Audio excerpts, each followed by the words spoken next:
Y ahora sí pasamos a considerar el capítulo 3. Este capítulo es uno de los capítulos más importantes en la Biblia. El Dr. Griffith Thomas llamó al capítulo 3 el punto fundamental de toda la Biblia. Si usted lo duda, trate de leer los capítulos 1 y 2. Omita luego el capítulo 3 y siga leyendo los capítulos 4 y los demás, y se dará cuenta que hay un vacío grande que debe ser llenado. Algo ha pasado entre los capítulos. En Génesis capítulo 1 y capítulo 2 encontramos al hombre en inocencia. Todo es perfección, y hay una comunión entre Dios y el hombre. Tan pronto como comenzamos a leer el capítulo 4 del Génesis y continuamos leyendo hasta el capítulo 11, encontraremos los celos, el homicidio, la ira, la mentira, la maldad, la corrupción, la rebelión y el juicio. De modo que surge entonces la pregunta, ¿de dónde vino todo esto? ¿Dónde comenzó? ¿Dónde se originó el pecado? No creemos que se originara en el capítulo 3 del Génesis, pero en cuanto a los hombres, aquí es donde comenzó. Alguien ha dicho también en cuanto al capítulo 3 de Génesis lo siguiente: aquí derivamos de su fuente muchos de los ríos de la verdad divina. Aquí comienza el gran drama que se desarrolla en la escena de la historia humana y que unos 6,000 años no han completado todavía. Aquí encontramos la explicación divina de la presente condición caída y arruinada de nuestra raza. Aquí aprendemos de los inventos astutos de nuestro enemigo, el diablo. Vemos aquí la total impotencia del hombre para caminar en la senda de justicia cuando la gracia divina se le niega. Aquí hallamos el efecto espiritual del pecado, el hombre tratando de huir de Dios. Aquí discernimos la actitud de Dios hacia el pecador culpable. Aquí notamos la tendencia universal de la naturaleza humana de cubrir su propia vergüenza moral por un artefacto obra de sus propias manos. Aquí se nos enseña la provisión gratuita que Dios ha ofrecido para suplir nuestra gran necesidad. Aquí empieza aquella maravillosa corriente de la profecía que corre por todas las Escrituras. Aquí aprendemos que el hombre no se puede acercar a Dios a menos que se acerque por un mediador. Hasta aquí esta declaración. Amigo oyente, deseamos considerar este capítulo a fondo. Estamos pasando todo este tiempo en estos primeros capítulos porque consideramos que son de vital importancia, y en ellos Dios abarca mucho terreno dentro de una breve declaración de hechos. Aquí en la primera sección está puesta en escena la tentación del hombre. El versículo 1 del capítulo 3 dice: pero la serpiente era astuta más que todos los animales del campo que Jehová Dios había hecho, la cual dijo a la mujer: ¿con qué Dios os ha dicho, no comáis de todo árbol del huerto? Llegamos ahora a la pregunta del porqué de la tentación. Tenemos que volvernos a los capítulos 1 y 2 y encontramos que el hombre fue creado inocente, pero no fue creado justo. Ahora, ¿qué es la justicia? La justicia es la inocencia que ha sido sostenida ante la tentación. La tentación o desarrollará la inocencia o la destruirá. Hace una de las dos cosas. El huerto de Edén no fue un invernadero, ni el hombre una planta de invernadero.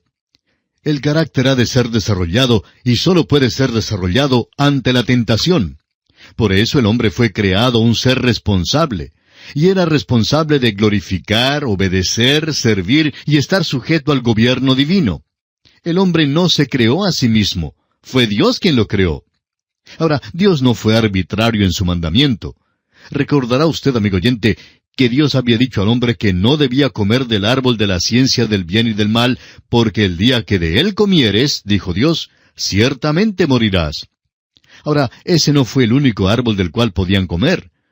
Pudiera haber sido un mandamiento muy arbitrario si al no permitirle al hombre comer de aquel árbol, éste hubiera muerto de hambre. Pero nos dice que había una abundancia de árboles que llevaban mucho fruto, y el hombre no tenía necesidad alguna de comer de aquel árbol de ninguna manera. Fíjese usted que aquí el hombre aparece en la escena como una criatura responsable. En este capítulo encontramos, pues, la tentación y la caída. En el primer versículo se nos presenta la serpiente. Luego surge la pregunta, ¿de dónde vino la serpiente? ¿Y cómo entró en el huerto de Edén? Bueno, no nos dice cómo es que llegó allí. Simplemente nos informa que está allí. Es que la palabra de Dios omite mucha de esta información, pero fue una criatura que podría servir de instrumento de Satanás y fue usada. La palabra de Dios no nos informa que Satanás usó una criatura escurridiza. La serpiente de aquel entonces debe haber sido una criatura hermosa. Satanás todavía emplea el mismo método hoy día. El apóstol Pablo nos dice en su segunda epístola a los Corintios, capítulo 11, versículo 14, «Y no es maravilla, porque el mismo Satanás se disfraza como ángel de luz». Encontramos que más se dice acerca de él en el libro de Apocalipsis que en cualquier otro lugar de las Escrituras. En Apocalipsis capítulo 20, versículo 2 dice, «Y prendió al dragón, la serpiente antigua, que es el diablo y Satanás, y lo ató por 1000 años». Se nos dice que el dragón fue arrojado al abismo, y que el dragón es esa serpiente antigua llamada Satanás, y que él es el que engaña a todo el mundo. Fue arrojado a la tierra, y sus ángeles fueron arrojados con él. Leemos esto en Apocalipsis capítulo 12, versículo 9. Luego, en el capítulo 20, se nos dice que está atado. Esta es una criatura con tremenda habilidad. No es la culebra escurridiza en la cual pensamos hoy. Ahora aquí no tenemos ningún registro de su origen de ninguna manera.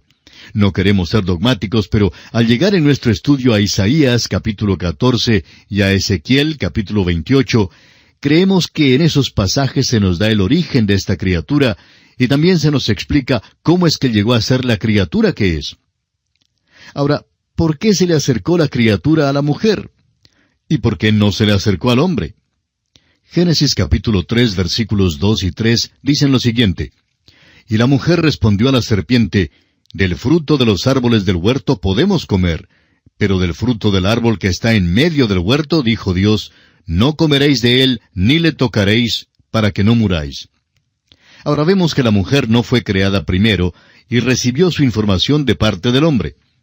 Dios había dicho a Adán cuando lo creó, que podía comer de todo árbol del huerto, menos de éste.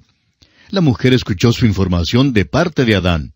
Por tanto, la serpiente se le acercó a la mujer primero.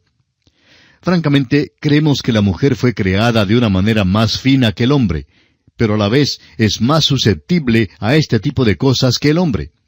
Creemos que la mujer realmente tiene una naturaleza que es más curiosa que la del hombre. Está más inclinada a investigar las cosas nuevas y después de inmiscuirse, entonces guía al hombre a aquellas cosas. La serpiente, Satanás, por supuesto sabía lo que hacía. Fíjese usted lo que hizo. Empleó un método muy sutil para llegar a este punto. Le hizo una pregunta a Eva que creó una duda en cuanto a la palabra de Dios. Provocó su curiosidad y le hizo surgir una duda en cuanto al amor, la bondad, la justicia y la santidad de Dios. Luego, fíjese usted que ella repite el mandamiento de Dios, pero añade algo. Ella añadió, ni le tocaréis. No hallamos en ninguna parte que jamás Dios hubiera dicho que no tocaran el árbol. Sin embargo, ella menciona estas palabras. Y bien, amigo oyente, vamos a detenernos por hoy aquí.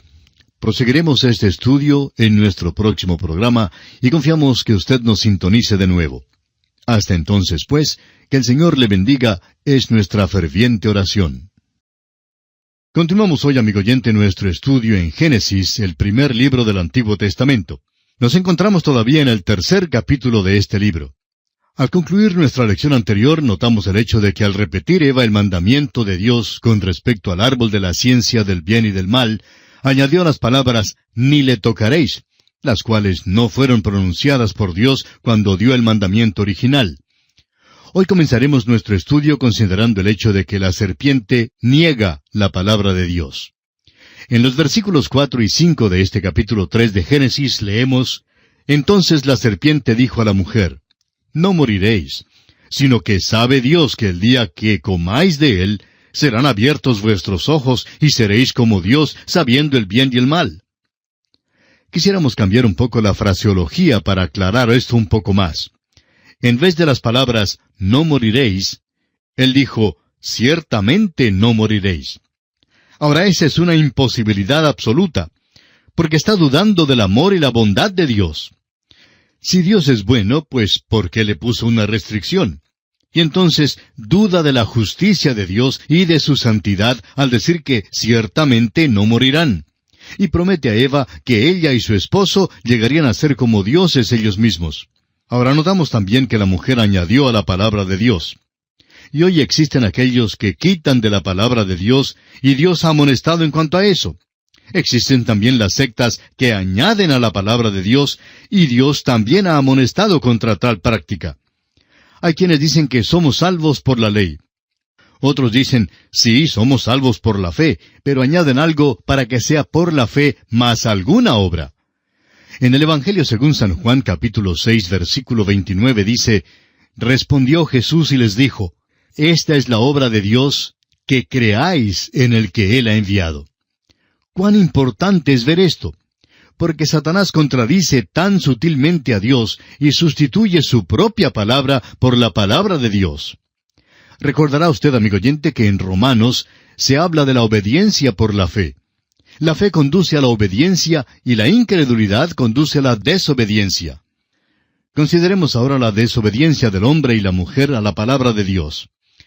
En Génesis 3, versículos 6 y 7 dice, y vio la mujer que el árbol era bueno para comer, y que era agradable a los ojos, y árbol codiciable para alcanzar la sabiduría, y tomó de su fruto y comió. Y dio también a su marido, el cual comió así como ella. Entonces fueron abiertos los ojos de ambos, y conocieron que estaban desnudos. Entonces cosieron hojas de higuera, y se hicieron delantales. El llamamiento que hizo Satanás aquí fue a la carne, pero eso no es todo. Era bueno para comer, además de agradable a los ojos, y un árbol codiciable para alcanzar la sabiduría. Es importante notar que fue un llamamiento a la parte psicológica de la mente y un llamamiento al lado religioso del hombre. Era un árbol codiciable para alcanzar la sabiduría. Y si usted, amigo oyente, comprueba esto, se dará cuenta que esta es la misma tentación que Satanás trajo al Señor Jesús en el desierto. En la tentación de Cristo vemos que primero Satanás tentó la carne al decir a Jesús que convirtiera en pan aquellas piedras que tenía delante. Esto era algo bueno para comer. Luego, Satanás hizo un llamado a la mente con la promesa de que daría a Jesús todos los reinos del mundo. Y le mostró a Jesús todos aquellos reinos para tentarlo. Luego, la tentación de obrar contra la voluntad de Dios fue de echarse del pináculo del templo. Esto fue como el árbol codiciable para alcanzar la sabiduría. ¿Sabía usted, amigo oyente, que Satanás emplea hoy las mismas tácticas? Las usa porque logran buen éxito, dan buenos resultados para él. ¿Por qué tiene que cambiar su método? Parece que todos somos engañados por las mismas tácticas. El apóstol Juan en su primera carta, capítulo 2, versículo 16, nos dice, porque todo lo que hay en el mundo, los deseos de la carne, los deseos de los ojos y la vanagloria de la vida, no proviene del Padre, sino del mundo. Los deseos de la carne, es decir, lo que parece bueno para comer. Los deseos de los ojos, es decir, lo que es agradable mirar. La vanagloria de la vida es lo que es codiciable para alcanzar la sabiduría. Estas cosas no provienen del Padre, sino del mundo. Es un llamado que hace Satanás.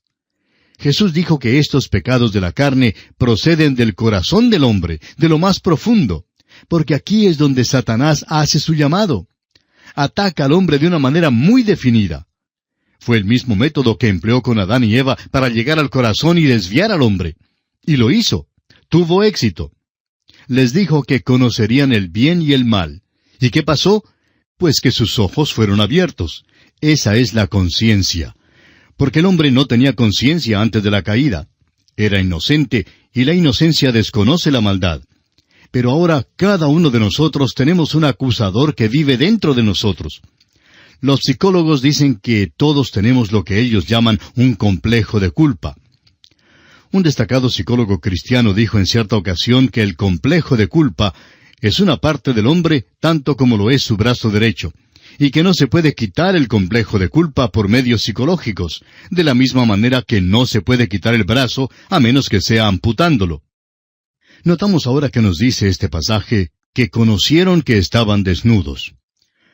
Aquellas hojas de higuera que ellos tomaron les encubrió, pero no les cubrió de veras.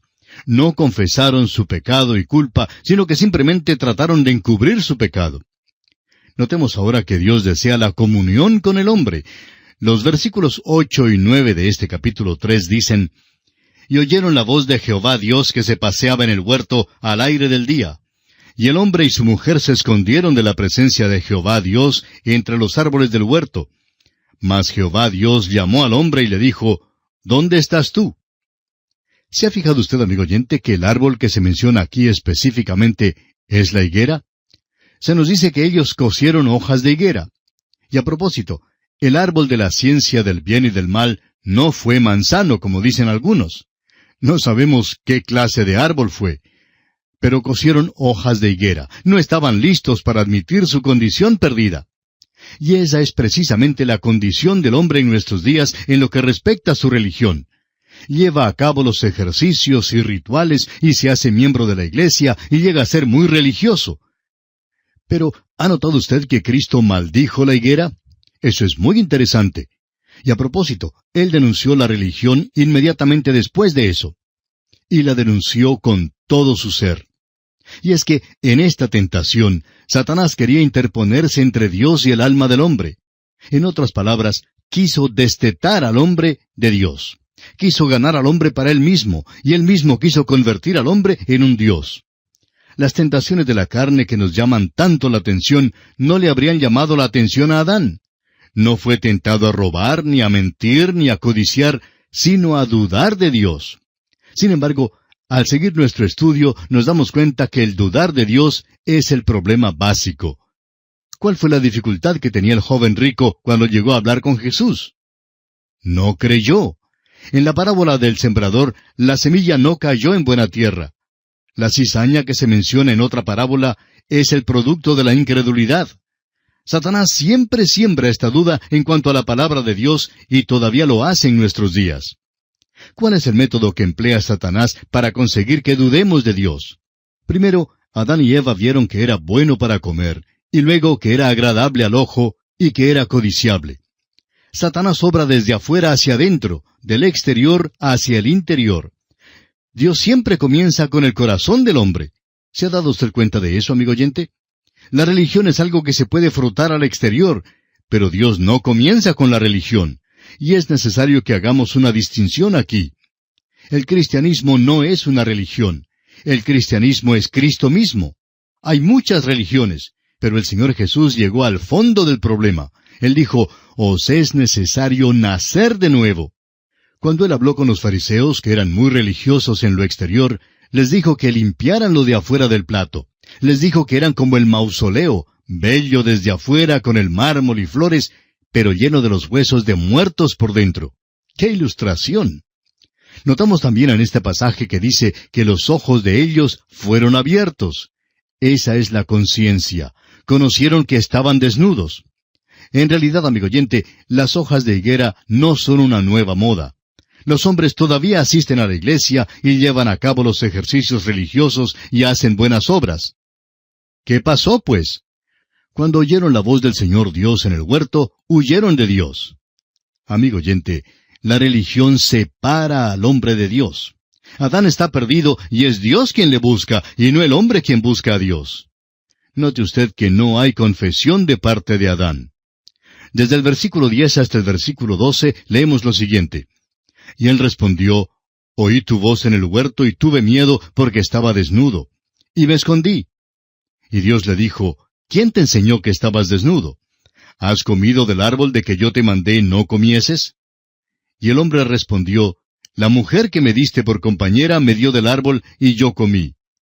Entonces Jehová Dios dijo a la mujer, «¿Qué es lo que has hecho?» Y dijo la mujer, «La serpiente me engañó y comí». Lo importante aquí no es notar que el hombre inculpó a la mujer, sino que no hizo confesión de su pecado. Cuando Dios le pregunta a la mujer, notamos que ella también le echa la culpa a alguien más. Pero vemos aquí que el hombre, esta criatura que Dios ha hecho, se ha desviado de él, y Dios tiene que arreglárselas con él. Y entonces tiene que juzgarlo. Y esto nos conduce a la consideración del plan de Dios para el futuro. El versículo 14 de este tercer capítulo de Génesis dice, «Y Jehová Dios dijo a la serpiente, por cuanto esto hiciste, maldita serás entre todas las bestias y entre todos los animales del campo, sobre tu pecho andarás y polvo comerás todos los días de tu vida. Ahora, todo lo que podemos decir en cuanto a esto es que la serpiente ciertamente no fue una criatura escurridiza de esas en que pensamos hoy día. Fue diferente al principio. Y Dios entonces pronunció este juicio sobre ella. Dios sigue y pronuncia una sentencia sobre Satanás que tiene un efecto tremendo sobre el hombre. Y aquí hay un versículo que debiéramos aprender de memoria. En realidad es la primera profecía en cuanto a la venida del Mesías, el Salvador del mundo. Este es el versículo 15 de este capítulo 3 de Génesis, y dice así: Y pondré enemistad entre ti y la mujer, y entre tu simiente y la simiente suya. Esta te herirá en la cabeza, y tú le herirás en el calcañar. Existe enemistad entre Satanás y la mujer. Su semilla que había de venir es Cristo. Hay una seguridad aquí de que se alcanzaría la victoria final. Pero nos preguntamos si el pensamiento sobresaliente que se expresa aquí no es en realidad la larga y continua lucha. Revela el hecho de que ha de ser una lucha prolongada entre el bien y el mal. Y eso es exactamente lo que encontraremos a través de nuestro estudio de las Escrituras. Por ejemplo, el Señor Jesús, en su día, hablaba de esta misma lucha que todavía continúa. En el Evangelio según San Juan, capítulo 8, versículos 44 y 45, leemos: Vosotros sois de vuestro padre el diablo, y los deseos de vuestro padre queréis hacer. Él ha sido homicida desde el principio, y no ha permanecido en la verdad, porque no hay verdad en él. Cuando habla mentira, de suyo habla, porque es mentiroso y padre de mentira. Y a mí, porque digo la verdad, no me creéis. Y en su primera epístola, capítulo 3, versículo 10, Juan hace mención de este mismo conflicto. Dice: En esto se manifiestan los hijos de Dios y los hijos del diablo. Todo aquel que no hace justicia y que no ama a su hermano, no es de Dios. Encontramos pues aquí ante nosotros el hecho de que hay un conflicto, una lucha, 2 semillas en el mundo. Pero notamos también que habrá una victoria final. Sin embargo, aquí se enfatiza lo prolongado de la lucha. Todos tenemos que enfrentarnos con la tentación y hay que ganar la victoria. Antes de que Cristo viniera, la victoria se obtenía por la obediencia a la fe. Después de la venida de Cristo, tenemos que identificarnos con Cristo por la fe. ¿Qué quiere decir ser salvo? Significa estar en Cristo. El hombre es uno de los 3 órdenes de la creación: los ángeles, los hombres y los animales. A los animales no les fue dado ninguna elección, pero a los hombres y a los ángeles sí les fue dado una elección. Y vemos aquí la elección del hombre. Es responsable de la decisión que ha hecho aquí. Notemos algo más. Habla aquí de la simiente de la mujer, no habla de la simiente del hombre. Y esto nos sugiere por primera vez el nacimiento virginal. Dios fue al huerto buscando al hombre y dijo: ¿Dónde estás tú? Cualquier antología de religión tratará de decir que el hombre juzgaba a Dios. Pero amigo oyente, esa no es la manera en que Dios lo dice, y digámoslo como es. La salvación es Dios buscando al hombre. El hombre huyó de Dios, y Dios dijo: ¿Dónde estás tú? El Dr. Griffith Thomas dice: Este es el llamamiento de la justicia divina que no puede pasar por alto el pecado. Y es el llamamiento de la tristeza divina que se apesadumbra en cuanto al pecador. Es también el llamamiento del amor divino que ofrece redención del pecado. Todo esto se encuentra aquí en este versículo. Es la promesa de la venida del Salvador. Y esto es lo que se pinta a través de todas las Escrituras. El apóstol Pablo escribió en su carta a los Romanos, capítulo 3, versículo 11, «No hay quien busque a Dios». El Señor Jesús dijo, según el Evangelio de Juan, capítulo 15, versículo 16, «No me elegisteis vosotros a mí, sino que yo os elegí a vosotros». Y nosotros podemos declarar con Juan en su epístola que le amamos a Él porque Él nos amó primero. Dios busca al hombre y le ofrece la salvación. Pero ha de acontecer una larga lucha y continua, y creemos que este punto es muy claro. Es pues necesario que todo hombre haga su propia decisión. Ahora el versículo 16 del capítulo 3 de Génesis nos dice: A la mujer dijo: multiplicaré en gran manera los dolores en tus preñeces, con dolor darás a luz los hijos, y tu deseo será para tu marido, y él se enseñoreará de ti. Notamos aquí la sentencia de la mujer. no puede dar a luz sin sufrir dolor alguno. ¿No es extraño que esto sea verdad? La misma cosa que trae alegría a la vida y que perpetúa la familia humana ha de venir por medio del dolor. Así es la vida, y el hombre tiene que aprender esto. Veremos en el próximo capítulo que no lo aprendió tan rápidamente como debió haberlo aprendido. Ahora los versículos 17 al 19 del capítulo 3 de Génesis dicen, «Y al hombre dijo, por cuanto obedeciste a la voz de tu mujer, y comiste del árbol que te mandé diciendo, no comerás de él, maldita será la tierra por tu causa, con dolor comerás de ella todos los días de tu vida. Espinos y cardos te producirá, y comerás plantas del campo. Con el sudor de tu rostro comerás el pan hasta que vuelvas a la tierra, porque de ella fuiste tomado. Pues polvo eres, y al polvo volverás». Esta es la sentencia del hombre. La sentencia es la muerte. No resultó de inmediato en la muerte física. Pero, ¿qué es la muerte? La muerte física es la separación de la persona. El espíritu y el alma se separan del cuerpo. En Eclesiastés capítulo 12, versículo 7 leemos, «Y el polvo vuelva a la tierra como era, y el espíritu vuelva a Dios que lo dio». El hombre ha de ser responsable ante Dios si se salva o se pierde. Deberá responder a Dios. La muerte es la separación. El apóstol Pablo escribió a los Efesios que habían estado muertos en pecado. No estaban muertos en un sentido físico, sino muertos espiritualmente, es decir, separados de Dios. En la parábola maravillosa del Hijo Pródigo, que nuestro Señor Jesucristo contó acerca del hijo menor que se alejó de su padre, notamos que cuando regresó el hijo menor, el padre dijo al hijo mayor, «Porque mi hijo muerto era y ha revivido». ¿Muerto? El hijo menor no estaba muerto físicamente, pero había estado separado del Padre, y estar separado del Padre significa exactamente eso, muerto. Sí, estaba muerto. Recordemos también las palabras de Jesús a Marta y María, hermanas de Lázaro. Le dijo Jesús, «Yo soy la resurrección y la vida. El que cree en mí, aunque esté muerto, vivirá. Y todo aquel que vive y cree en mí, no morirá eternamente». El que cree en mí, aunque esté muerto. Aquí Jesús habla de una muerte espiritual, estando separado de Dios. Tal persona puede nacer de nuevo y entonces revivir. Por tanto, Adán murió espiritualmente en el momento que comió del fruto. Esa es la razón por la cual huyó de Dios y por eso mismo cosió las hojas de higuera. Y aquí tenemos que detenernos por hoy. En la continuación de este estudio volveremos en nuestro próximo programa y esperamos que usted nos vuelva a sintonizar. Será pues, hasta entonces, que el Señor le bendiga, es nuestra ferviente oración. Continuamos hoy, amigo oyente, nuestro estudio en el 3er capítulo del libro de Génesis. Nos encontramos ya al final de este capítulo y vamos a considerar hoy la doctrina de la redención.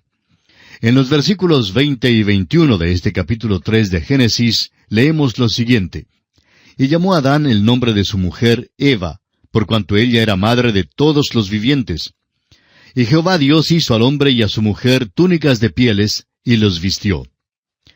Es evidente que para conseguir las pieles de animales, había necesidad de matar los animales. Y creemos que este es el origen del sacrificio. Dios estaba clarificándole al hombre que él rechazaba las hojas de higuera y que creía necesario cubrirles con pieles de animales.